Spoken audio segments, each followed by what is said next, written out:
నెల్లూరులో ఈ కూరగాయల మార్కెట్ కానీ నేను శ్రీధర్ రెడ్డి గారు ఎంపీ గారు ఈరోజు ప్రచారం స్టార్ట్ చేయడం జరిగింది. అయితే ఇక్కడ అందరూ ప్రతి షాప్లో చెప్పేది ఒకే ఒక మెయిన్ సమస్య, అది వాటర్ ప్రాబ్లం. వాటర్ సరిగా లేదు సార్, వాటర్ ఇవ్వదని. ప్రభుత్వం రాగానే వచ్చిన వెంటనే వాటర్ కనెక్షన్ ఇప్పిస్తామని మీ అందరికీ ఇక్కడ ఉన్న అందరి యొక్క సమస్యలు తెలుస్తున్నాను. అదేవిధంగా ఫర్దర్గా ఏం చేయాలి, వీళ్ళ రిక్వైర్మెంట్ ఏంటంటే మళ్ళీ కూర్చొని ఈ మార్కెట్లో ఉన్న అందరూ ఎవరెవరు ఉన్నారో వాళ్ళందరితో కూర్చొని వాళ్ళ సమస్యలు ఇంకా ఏమైనా ఉంటే అవన్నీ కూడా తీరుస్తామని నేను అందరికీ హామీ ఇస్తున్నాను. వేమిరెడ్డి ప్రభాకర్ రెడ్డి గారు కావచ్చు, శ్రీధర్ రెడ్డి గారు కావచ్చు, నేను కావచ్చు. అందువల్ల మీ అందరిని ఒకటే రిక్వెస్ట్ చేసేది, ఈరోజు రాష్ట్రంలో అరాచక పాలన జరుగుతున్నది మీ అందరికీ తెలిసిందే.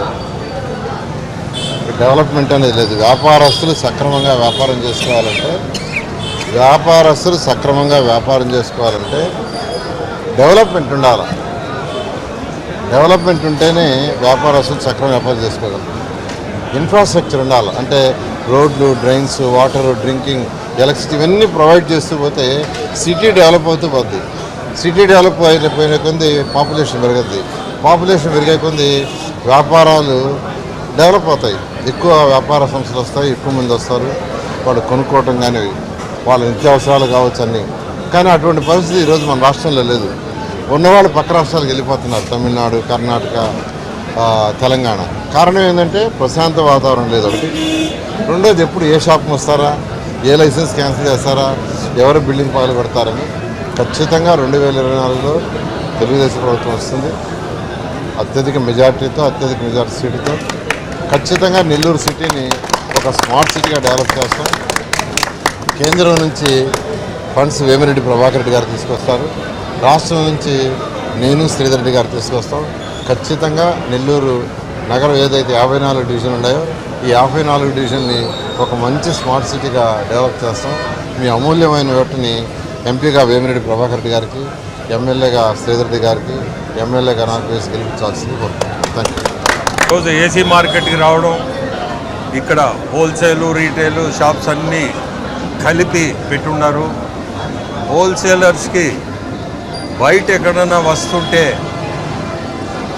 నా ఉద్దేశం అది మంచి అవుద్ది. మార్కెట్కి రీటైల్ వరకు ఇక్కడ నడిపించి హోల్సేలర్స్ని బయట మనం గవర్నమెంట్ వస్తే ఏదన్నా మనం ఆ ఏరియా ఇచ్చి వీళ్ళకి హోల్సేలర్స్ అంతా బయట కానీ పెట్టగలిగితే ఇక్కడ చాలా ఫ్రీగా ఉంటుంది మార్కెట్ కూడా. అది వీళ్ళ మార్కెట్ కమిటీ ఉంటుంది. ఆ కమిటీతో కూర్చొని రేపు మనము గవర్నమెంట్ ఫామ్ చేసేది మనమే. ఫామ్ చేసిన తర్వాత ఆ కమిటీతో కూర్చొని ఇటువంటి ఏదన్నా ఇక్కడ నేను చెప్పే ఒక్కటే కాదు, ఇంకా వేరే సమస్యలు ఉన్నా అన్నీ కూడా ఖచ్చితంగా గవర్నమెంట్ రాగానే తీర్చిదిద్ది తప్పకుండా మంచి చేయాలనే. సో దట్ ఇక్కడ ఉండేవాళ్ళు కూడా హోల్సేలర్స్, రీటైలర్స్ వాళ్ళ ఒపీనియన్ తీసుకునే చేస్తాం ఏదైనా కానీ. ఇప్పుడు ఒకటే కోరుకునేది, అభివృద్ధి అనేది జీరో. మీ అందరినీ కోరుకునేది ఒకటే, మార్కెటర్ కానీ మార్కెట్ వాళ్ళు కానీ అందరూ, మీరు వ్యాపారస్తులు, వ్యాపారం సరిగా జరగాల అంటే అభివృద్ధి ఉండాలి. దానికి మిమ్మల్ని కోరుకునేది మనము చంద్రబాబు నాయుడు గారిని ముఖ్యమంత్రి కుర్చీలో కూర్చోబెట్టాల్సిన బాధ్యత మీ అందరిది ఉంది. మీకు కోరుకునేది ఒకటే, నారాయణ గారిని సైకిల్ గుర్తేసి సిటీ ఎమ్మెల్యేగా గెలిపించాలా, అంటే శ్రీధర్ గారిని రూరల్ ఎమ్మెల్యేగా గెలిపించాలా, అంటే నన్ను ఎంపీగా సైకిల్ గుర్తు వేసి గెలిపించమని కోరుతున్నాను. ఇందులో మీకు తెలుసు మనం కూటమిలో ఉన్నాము. ఎన్డీఏ గవర్నమెంట్ ఫామ్ హౌస్ సెంటర్లో ఫండ్స్ కూడా ఈసారి ఇబ్బంది ఉండదు, ఆర్థిక పరిస్థితులు కూడా మనకి మెరుగవుతాయి. సో ఎలాంటి డెవలప్మెంట్కి కానీ అభివృద్ధికి కానీ ఇబ్బంది లేకుండా ముందుకు పోగలం.